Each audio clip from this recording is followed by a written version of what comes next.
So we were looking at knee on the inside from collar and sleeve.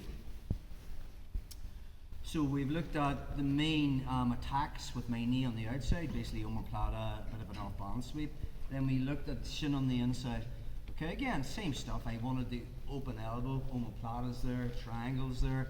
Let's look at the scenario where I couldn't get the open elbow.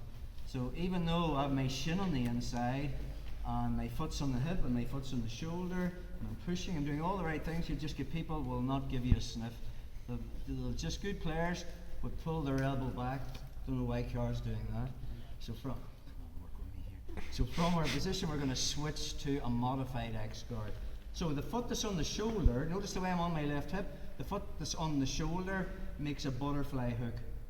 Okay. The hand that has the sleeve grabs the back of the pants.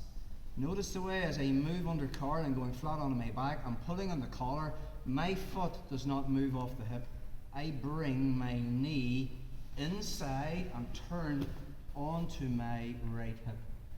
Two things is going to happen. Carl will either drop his knee to the mat or he will stay on his foot. Doesn't really matter as long as I've off balanced on him. Just come up again there, bro. If he stays on his foot, we're still going to hit the triangle, which is the next move.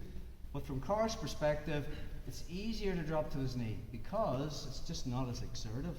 All the weight's on his hands. When he stays on his foot, he's using more energy. When he drops to his knee, life is a little bit more simpler. Okay, let's take it back again. I want you to, rather than going straight into the triangle choke, I want to put a lot of time into the off bounce here on this side.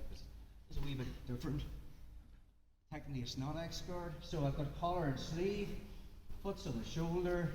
I've made shin on the inside, so we're working this scenario, but Carl's really giving me nothing. He's pulled his right elbow back to his hip. Notice the way I'm on my left hip. I put in the butterfly hook. Okay. I switch grips to the back of the pants. And as I move to flat on my back and eventually onto my right side, my goal is to get my knee on the inside. Notice the way my foot hasn't changed. Flat on my back, then I turn onto my right hip. So the cue we're looking for is I'm going to break him down and get his hands on the mat. If I've got his hands on the mat, I'm going to look for the triangle, or sometimes he might keep one hand on the mat and grab the key. I'm still going to look for the triangle. Sometimes from here you'll actually try to lift his leg off, and when he does, I'm still going to look for the triangle. Okay, so once we're in our position, we want to be getting their hands on the mat. Okay? So from collar and sleeve, we can play it with our knee on the outside or our knee on the inside. We can look for the omoplata, we can look for the triangle, but for that I need an open elbow. So we're in the scenario now where just Carl is keeping his elbow connected, his right elbow connected to his right hip. So from our position, I'm on my left hip, I take the foot off the shoulder and make a butterfly hook at the far leg. Release the sleeve, grab the pants, I'm on my right hip. As I move under Carl, I'm moving from my left hip to flat on my back to off balancing by putting my right hip on the mat. So it's just this one movement and it's that.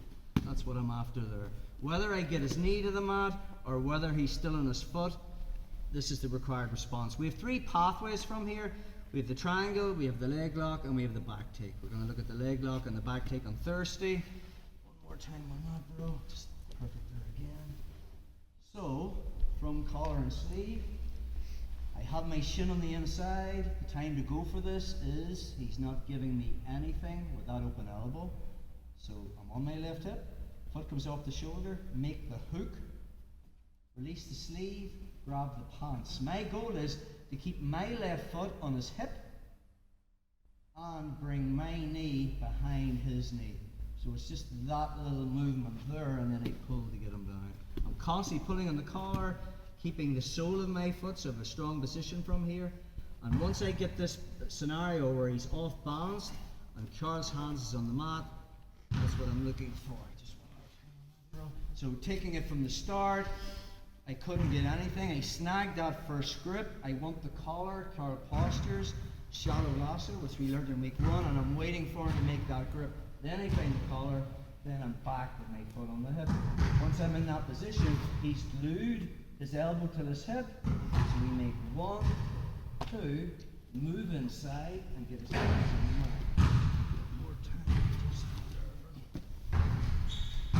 So maybe from a seated guard, he snag that first grip. Looking for that, he postures. Foot scoop in, shallow lasso. Wait for him. Collar's the first grip on the collar, foot's on the hip. Playing the whole game. He's making the next move. Okay. So from that position, hook, grip, move inside, and get his hands on the mat. So we end up in this position with either his foot on the mat or his knee on the mat. Either or will give us a triangle. Okay, let's do that, guys.